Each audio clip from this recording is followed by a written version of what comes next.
जो अगला टॉपिक है लॉरेंज बल के आधार पर विद्युत चुंबकीय प्रेरण की व्याख्या। लॉरेंज बल जानते हैं, चुंबकीय बल जिसे कहते हैं, मैग्नेटिक फोर्स। अर्थात मैंने यहाँ पीछे से लिखा फैराडे नियम। फैराडे का नियम निकालना। फैराडे का नियम जानते हैं, पढ़ा है तुमने, विद्युत चुंबकीय प्रेरण संबंधी फैराडे का नियम पढ़ा है। E minus delta phi upon delta T. अर्थात जब किसी बंद कुंडली से या बंद कुंडली से क्या किया जाता है, चुंबकीय फ्लक्स परिवर्तित किया जाता है, तो उसमें एक प्रेरित विद्युत वाहक बल उत्पन्न होता है। और प्रेरित विद्युत वाहक बल उत्पन्न होता है जो चुंबकीय फ्लक्स परिवर्तन की ऋणात्मक दर के बराबर होता है। ऋणात्मक दर के बराबर होता है, तो उसका हमने निगमन करना है। तो लॉरेंज बल के आधार पर क्या कर रखा है, एक सर्किट बना रखा है कि यू आकार का एक चालक है। यू आकार का एक चालक, इसका नाम लिया मैंने LMNO। इसको हमने क्या कर दिया, चालक तार है, इसको यू आकार में मोड़ दिया। इसको चुंबकीय क्षेत्र में रखा गया। चुंबकीय क्षेत्र इस तरह वर्टिकल रखा गया। ये स्टार जो है चुंबकीय क्षेत्र बी को रिप्रेजेंट कर रहे हैं, और इस चुंबकीय क्षेत्र के हॉरिजॉन्टल अर्थात दोनों लंबवत है, ये यू आकार का चालक लटका दिए, लेटा रखा है यहाँ पर। ठीक है, चुंबकीय क्षेत्र में रखा गया है, लेटा गया, सुलाया नहीं है, रखा गया है। इस यू आकार के चालक पर एक पी प्रकार का चालक रखा गया, सीधा चालक PQ, एक चालक रखा गया। माना इसकी लंबाई कितनी है, L। अब हम जानते हैं कि जब किसी चालक को चुंबकीय क्षेत्र में रखा जाता है, तो इससे पहले आप टॉपिक पढ़ चुके हैं। इस चालक पर मैंने क्या लिखा है कि V वेग लिखा है,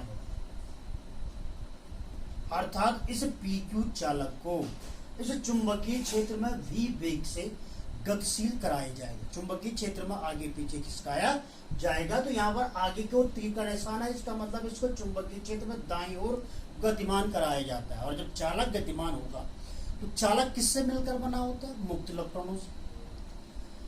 धनायन भी होते हैं। कोई पदार्थ, परमाणु संरचना आपने पढ़ी है, कोई भी पदार्थ क्या होता है, पॉजिटिव और नेगेटिव दोनों प्रकार के होते हैं उसमें। परमाणु संरचना में नाभिक पॉजिटिव हो गए, उसके चारों ओर इलेक्ट्रॉन होते हैं, तो यहाँ धनायन भी होगा और ऋणायन भी। अर्थात इलेक्ट्रॉन क्या होते हैं, जो ऋणावेशित होते हैं, मुक्त होते हैं, अर्थात गतिशील होते हैं। तो आवेश वाहकों पर बल लगता है, चुंबकीय बल, उसे कहते हैं लॉरेंज बल। Fm equal to QVB sin theta. अब चूंकि ये V और B हमेशा परपेंडिकुलर होता है, थीटा इक्वल टू 90, तो Fm इक्वल टू QVB, ये मैक्सिमम वैल्यू चुंबकीय बल की। अब इससे आगे समझने वाली बात है, जब धारावाहिक चालक, जो चालक है, उसको चुंबकीय क्षेत्र में रखा है, इस पर चुंबकीय बल, जो आवेश वाहक उन पर बल लग रहा है, चुंबकीय बल। चुंबकीय बल लगेगा आवेश वाहकों पर, क्या होगा, अगर किसी लड़कियों को अगर मैं धक्का दे दूंगा तो क्या होगा, मतलब फोर्स लगेगा, गतिशील होगी।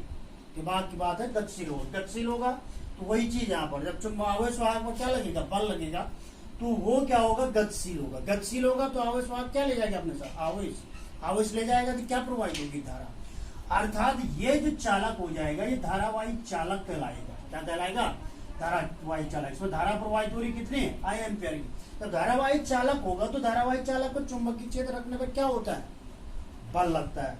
धारावाही चालक पर लगने वाला बल इक्वल टू क्या होगा, IBL sin थीटा। ये चालक भी क्या रखा है, इसके परपेंडिकुलर रखा जाता है, यहाँ चुंबकीय क्षेत्र के लंबवत होता, तो थीटा इक्वल टू 90, अर्थात 90, थीटा इक्वल टू 90 पर मैक्सिमम वैल्यू आती है, तो F इक्वल टू IBL। ये इसके बाईं ओर को लगता है। अब हमने चूंकि चालक को कहां ले जाना, आगे की ओर, दाईं ओर खिसका रहे, तो जितना बल इस पर लग रहा है उतने बल से इसको क्या करना पड़ेगा, आगे ओर दिव्य क्या खिसकाना पड़ेगा, गतिमान करना पड़ेगा। अर्थात बल इक्वल वही लिखा हुआ है IBL। हो सकता है आपकी किताब में ऐसा लिखा होगा माइनस, तो माइनस चिन्ह शो करता है विपरीत दिशा। और अगर आप आंखी वहां लिखना चाहते हैं तो सीधा आप IBL भी लिख सकते हैं। अब जब इसमें बल लग रहा है, धारावाहिक चालक पर एक बल लगेगा, तो इस बल के कारण वो चालक डिस्प्लेस्ड हो जाता है, विस्थापित हो जाता है, और उसकी स्थिति अब दर्शा रहे माने RS। ये PQ से विस्थापित होकर कहां पहुंच गया, RS। और इसका डिस्प्लेसमेंट माना कितना है, डेल्टा x। विस्थापन कितना है, डेल्टा x। तो जब बल होगा, विस्थापन होगा, तो क्या होता है, बल बराबर विस्थापन बराबर क्या होता है, कार्य। तो W equal to F into delta X. IBL F का मान रखा IBL इंटू डेल्टा एक्स। अब डेल्टा एक्स क्या है, विस्थापन, दूरी। तो विस्थापन बराबर क्या होगा, वेलोसिटी इंटू टाइम। जैसे दूरी बराबर क्या होता है, चाल गुणा गई समय, पता है, कक्षा 6 में पढ़ा है। तो दूरी इक्वल टू हो गया आपका velocity into time, displacement equal to velocity into time, या दूरी बराबर चाल गुणा गई समय। तो W equal to I V L into V into delta T, delta X की वैल्यू पुट अप कर दी। अब I equal to Q upon delta T पढ़ा है, तो Q equal to I into delta T, अर्थात आई इंटू डेल्टा टी की जगह क्या रख दिया हमने, क्यू। तो डब्ल्यू इक्वल टू हो जाएगा we L we into Q. तो ई इक्वल टू विद्युत वाहक बल की परिभाषा आपने पढ़ी है, electromotive force, E equal to होता है डब्ल्यू अपॉन क्यू। तो डब्ल्यू की वैल्यू अगर हम रख देंगे तो क्या मिलेगा हमको, वो हमको मिला आपका वी एल वी। और चूंकि हम जानते हैं ई इक्वल टू होता है minus delta five upon delta T. किसका नियम है, किसका नियम है, ये नियम है हमारा किसका, फैराडे का नियम। किसका नियम है, फैराडे का नियम। तो फैराडे का नियम E equal to delta five upon delta T हो गया। तो ई की वैल्यू ये भी है, तो यहां पर हमारे पास क्या हो जाएगा, इसको क्वेश्चन सेकंड कर देते हैं। From equation first and second, left hand side equal, then right hand side will be equal. तो क्या हो जाएगा, delta five upon delta T equal to, इसका माइनस साइन कहाँ चला जाएगा, यहाँ चला जाएगा। तो ये हो जाएगा माइनस बी एल वी, या minus delta five upon delta T equal हो जाएगा बी एल वी। और यही बराबर क्या है हमारे पास, ई। तो ये हम पहले भी पढ़ चुके हैं, E equal to V L V, प्रेरित विद्युत प्रेरित विभवांतर हमने पढ़ा, किसी चालक क्षण पर प्रेरित विभवांतर। तो E equal to V L V, या ई इक्वल हो जाएगा आपका minus delta five upon delta T, delta five upon delta T लिख सकते हैं या नहीं लिख सकते हैं। और अगर हम इसको और आगे अगर इसको हम करना चाहें इस रूप में, तो हमारे पास जो समीकरण इक्वेशन आ रखी है E equal to V L V, या ई इक्वल टू हमारे पास आया कि डब्ल्यू अपॉन क्यू, और W upon Q equal to क्या हो गया, delta five upon delta T equal to हो गया हमारे पास क्या, ई। और ई की वैल्यू क्या है हमारे पास, वी एल वी।